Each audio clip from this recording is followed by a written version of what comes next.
Ladies and gentlemen, please welcome the star of our show, Terry. Hey there, rock stars, and welcome back to The Music and Me. I'm your host, Terry, and I just want to start by saying thank you for sticking with me. I know it's been a little while since the last episode. I've been dealing with some family things lately, and honestly, I just haven't been in the right headspace to get these episodes out the way I want to. We can call it a summer vacation or just I've been busy. But I'm back now and I'm feeling ready. And I really hope to be back on track with brand new episodes every week or every 2 weeks. I haven't decided if I'm going to keep doing them weekly or bi weekly. And what better way to jump back in than by cranking up the volume and shining the spotlight on the ultimate queens of rock? These women didn't just sing the songs, they shattered stereotypes, ripped through guitars, and owned the stage with a presence that could make an arena feel like it was shaking. From the raw and emotional power of Janis Joplin, to the rebellious swagger of Joan Jett, to the ethereal magic of Stevie Nicks, these ladies carved out space in a genre that tried to tell them they didn't belong. And then they owned it. We're going to go on a wild ride through the decades celebrating the women who rocked our radios, inspired our hairbrush concerts, and made us believe that we could be just as bold, loud, and unapologetically ourselves. So whether you're blasting Pat Benatar in your car, screaming Paramore lyrics at the top of your lungs, or dancing barefoot to Florence and the Machine, this episode is for you. So let's crank up the amp and dive into the world of women who didn't just play rock, they redefined it. All right, now that we're all fired up and ready to rock, let's rewind the tape back to a time when rock stages were dominated by dudes in tight pants and louder-than-life egos. But then the ladies showed up. And not just to keep up, oh no, they came to take over. These are the OGs of rock rebellion, the trailblazers who showed the world that a woman with a mic, a message, and a killer leather jacket could absolutely blow the roof off the joint. So let's meet the women who made it all possible. Now, before Hayley was belting her heart out in Paramore, and before Lizzie Hale was shredding her way across stages, there were the women who literally kicked the door open for every female rocker to follow. These are the trailblazers, the rule breakers, the ones who looked at a male-dominated stage and said, "Move over, boys, mama's got a mic." Let's start with the wild child of Woodstock herself, Janis Joplin. Janis didn't sing. She poured her soul out through a megaphone of pure emotion. Her voice was raspy, raw, and untamed, like someone lit a fire inside her vocal cords and just let it burn. Whether it was Piece of My Heart or Me and Bobby McGee, she made every lyric feel like it was ripped straight from her diary. Janis may have only been with us for a short time, but her impact, eternal. I love Janis Joplin, and Piece of My Heart is one of my favorite rock songs of all time by a female rocker. Then we have Joan Jett. If rock and roll had a leather jacket and eyeliner, it would be named Joan. She was loud, proud, and didn't give a single shred of concern about anyone's opinion. I Love Rock and Roll wasn't just a hit, it was a mission statement. And let's not forget the Runaways, the band that she helped form when she was still a teenager. While other girls were worrying about prom, Joan was busy writing the rules of rock with a guitar and a snarl. I also love Joan Jett, and I Love Rock and Roll is also one of my favorite songs. Next up, we have Stevie Nicks, aka the mystical goddess of Fleetwood Mac, aka the woman who made shawls and twirling into an Olympic level art form. Stevie's voice floats somewhere between a lullaby and a prophecy, and her lyrics sound like they were whispered to her by moonlight. Rhiannon, Dreams, Edge of 17, each one a haunting anthem with just the right mix of heartbreak and glitter. Now, I've mentioned Fleetwood Mac before and Stevie Nicks, and someday I'm going to do a Fleetwood Mac episode. but I love that band, and Stevie Nicks is amazing. And then, of course, we have Pat Benatar, who didn't just hit us with her best shot, she left a permanent bruise in the shape of a power ballad. Classically trained, but rock and roll to her core, Pat made high notes sound like battle cries. She was one of the first women to really own the rock charts in the early 80s, and she did it in heels. High heels. Now that's rock star energy. Finally, the original cool girl of punk and new wave, Debbie Harry of Blondie. I mean, come on. With that platinum hair and that icy stare, she looked like a Vogue model and sang like a rebel angel. She didn't just flirt with rock, she brought disco, rap, and pop to the party and said, let's make this interesting. Songs like Call Me and Heart of Glass still sound just as fresh today as they did back in the day. These women didn't just break the mold, they smashed it with a mic stand and a strut. Now, after the trailblazers lit the fuse, the women of the 80s and 90s took that fire and set the whole stage ablaze. This was the era of big hair, bigger voices, and guitar riffs that could shatter glass. These rock queens didn't just ride the wave, they cranked up the amp and said, buckle up. So let's meet the women who made headbanging, heartbreak, and hardcore look effortless. First up, Ann Wilson of Heart. This woman didn't come to play. She came to slay. If vocal range was a superpower, Ann would be in the Avengers. Just listen to Barracuda and try not to air guitar your way into traffic. Her voice could cut through the noise of any stadium and still have enough power left to knock your socks off. And when her sister Nancy joined her on guitar, it was a sister act with serious muscle. I love Heart. Great band. Then there's Chrissie Hynde of The Pretenders. Cool, calm, completely badass. Chrissie didn't need to scream to get your attention. She just had to be. Her lyrics were sharp, her guitar work was gritty, and her vibe was pure rock and roll sophistication with a cigarette dangling off the edge. And let's talk about Dolores O'Riordan of the Cranberries. That voice, she had this beautiful way of mixing softness with strength, like a lullaby one second and a battle cry the next.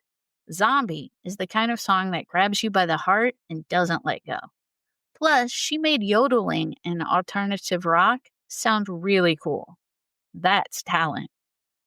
Next is the queen of chaos herself, Courtney Love of Hole. Say what you will, but the woman brought raw, unfiltered emotion to a grunge scene that was already dripping with angst.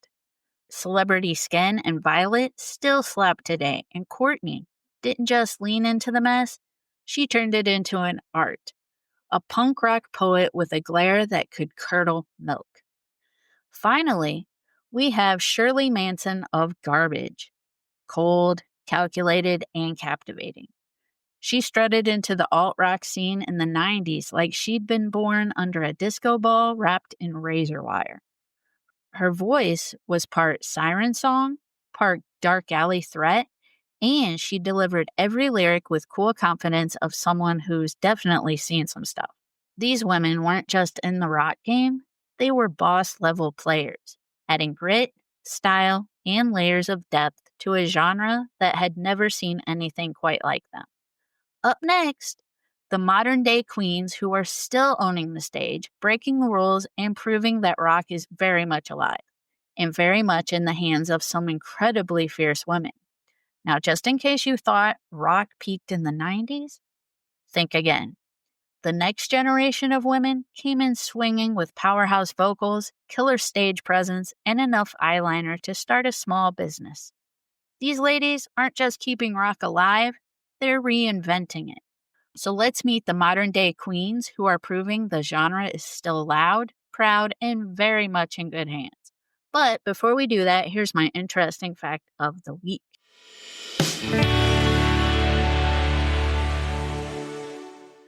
Welcome to my interesting fact segment. Did you know that the first all-female rock band to write their own songs and play their own instruments was Fanny? They were rocking out way back in the early 1970s. Even David Bowie once said they were one of the most important bands to be ignored in rock history. Or that Joan Jett was rejected by 23 different record labels before she released I Love Rock and Roll on her own label and turned it into an iconic hit. And here's a wild one. Stevie Nicks is the only woman inducted into the Rock and Roll Hall of Fame twice. Once with Fleetwood Mac and once as a solo artist. Talk about rock royalty. And let's not forget that Courtney Love once fronted a punk band called Babes in Toyland before starting Hole. And Alanis Morissette actually began as a Canadian teen pop star before blowing our minds with Jagged Little Pill. These ladies didn't just follow the rules, they rewrote them with guitar riffs, bold lyrics, and a whole lot of attitude. And now let's continue with the podcast and learn about some more female rockers.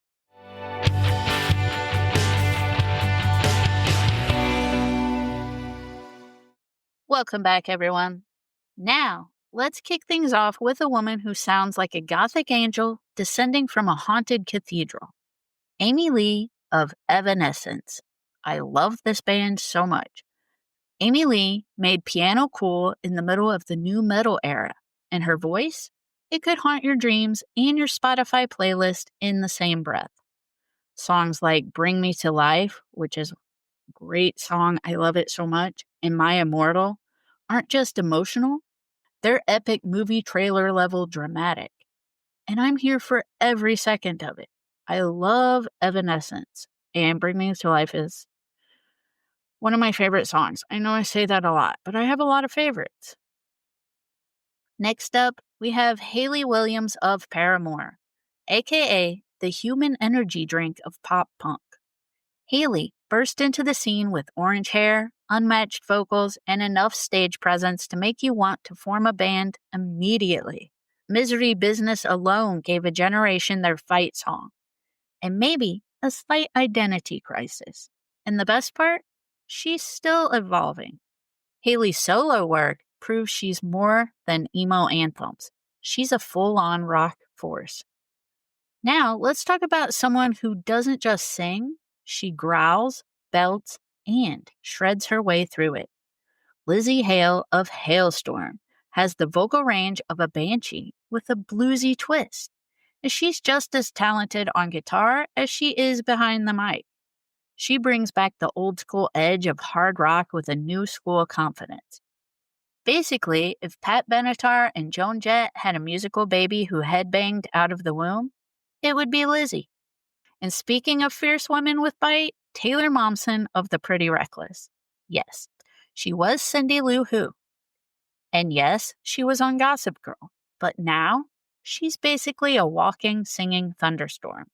With a deep, raspy voice and lyrics that punch you in the chest, Taylor proves she's not just playing rock, she's living it. She even opened for Soundgarden. That's some serious cred. Finally, we have the ethereal powerhouse that is Florence Welch of Florence and the Machine. Okay, yes, she twirls a lot, and yes, she may look like she's wandered out of a Renaissance painting, but when that woman sings, you feel it in your soul. Songs like Shake It Out and What Kind of Man may not be traditional rock, but her stage energy is pure rock goddess.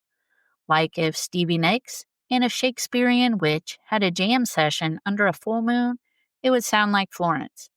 These modern queens are proof that rock isn't dead, it's just wearing different eyeliner. All right, so not every rock queen fits neatly into one lane. Some took a sharp left turn into punk, others dipped their toes into pop, soul, or blues, and a few just said, labels? Never heard of her. But their attitude, innovation, and full throttle presence absolutely scream rock and roll. So let's give a standing ovation, and maybe a hair flip or two, to the genre benders and honorable mentions who made their mark in loud, bold, and unforgettable ways. First up, Grace Slick of Jefferson Airplane. If you've ever heard White Rabbit and felt like you accidentally time traveled into a psychedelic tea party, that's her fault. Grace brought psychedelic rock to the mainstream and made Alice in Wonderland references sound downright dangerous. Her voice was commanding, surreal, and perfectly suited for a time when music was getting weirder and way more experimental. And then there's Alanis Morissette, who, let's be honest, was the unofficial therapist of the 90s. Her album, Jagged Little Pill, was basically a mixtape for anyone going through a breakup, an existential crisis, or just a really bad Tuesday. What is ironic? Who knows? But it was rock, it was raw, and it hit so hard. And let's not forget, she made rage sound poetic. And she's so cool that she even got a Broadway musical based on her songs called Jagged Little Pill. I didn't get to see it, but the music is great because it's Alanis Morissette. I've always loved her. She is one of my top rock and roll females. Then we've got Melissa Etheridge. She didn't just bring soul into rock, she brought fire. Her raspy voice and heartfelt songwriting made songs like Come to My Window and I'm the Only One instant classics. Melissa gave us honesty, heartache, and guitar solos all rolled into one leather jacket wearing legend. Now, let's talk Patti Smith, the godmother of punk. She's part poet, part prophet, and part rock star. Her debut album, Horses, wasn't just music, it was a revolution with a beat. She didn't care about commercial appeal. She cared about truth, art, and making noise that mattered. And guess what? She did. And finally, the always underrated Kim Deal of Pixies and the Breeders. She may have been quieter than some of the others, but her impact was anything but. Kim's bass lines practically shaped indie rock. And when she sang lead on Cannonball with the Breeders, she proved that she could steal the spotlight just fine on her own, thank you very much. These women may have zigged when others zagged, but that's what made them unforgettable. They didn't follow the rules of rock, they rewrote them. The legacy of female rockers is more than just a collection of killer songs and iconic performances. It's a movement that changed the face of music. These women didn't just break glass ceilings, they smashed guitars through them. Their influence echoes through every new artist who dares to be bold, different, and unapologetically themselves. Whether it's a young girl picking up a guitar for the first time or a seasoned artist drawing strength from those who come before, the spirit of these trailblazing women lives on. Their stories, their struggles, and their triumphs continue to inspire and empower, reminding us that rock and roll is and always has been a place for everyone. Wow, everyone, what a ride. From the wild soul of Janis to the electric power of Hayley, these women didn't just make music, they made noise that mattered. They pushed boundaries, challenged stereotypes, and showed the world that rock isn't just for the boys with guitars and too much hair gel. These queens brought the grit, the glam, the poetry, and the power. And as someone who grew up singing into a hairbrush and pretending the living room was Madison Square Garden, I can honestly say these women gave me and so many of us the permission to be bold, loud, emotional, messy, and fearless. Whether it was heartbreak, rage, or just the joy of blasting Edge of 17 while dancing in your pajamas, they give us a soundtrack for being unapologetically ourselves. They've inspired new generations of artists and fans, and they've left footprints on every stage they've stood on. Rock is alive, and thanks to these incredible women, it's got a whole lot of soul and a whole lot of eyeliner. Thank you so much for joining me on this rockin' ride through the fierce, fearless women who helped shape one of the greatest genres in musical history. These ladies didn't just play rock, they rewrote the rules and made it louder, bolder, and a whole lot cooler. Now, if I've missed your favorite female rocker, or you've got a playlist that turns every card ride into a stadium tour, let me know. And hey, if you had fun rocking out with me today, be sure to follow The Music and Me, leave a review, or share this episode with the fellow air guitarist in your life. You know the one. hairbrush mic in hand, lights off, spotlight on. And guess what? Next week, we're trading leather jackets for leg warmers and leotards because I'm diving into something totally different. We're talking about Cats the Musical. That's right, Jellicle Cats, Dancing in the Moonlight, and yes, that song you definitely know. Until next time, keep your heart loud and your volume louder, and never be afraid to rock like a girl. Peace out, everybody. This has been the Music in Me podcast. Subscribe now so you don't miss a beat.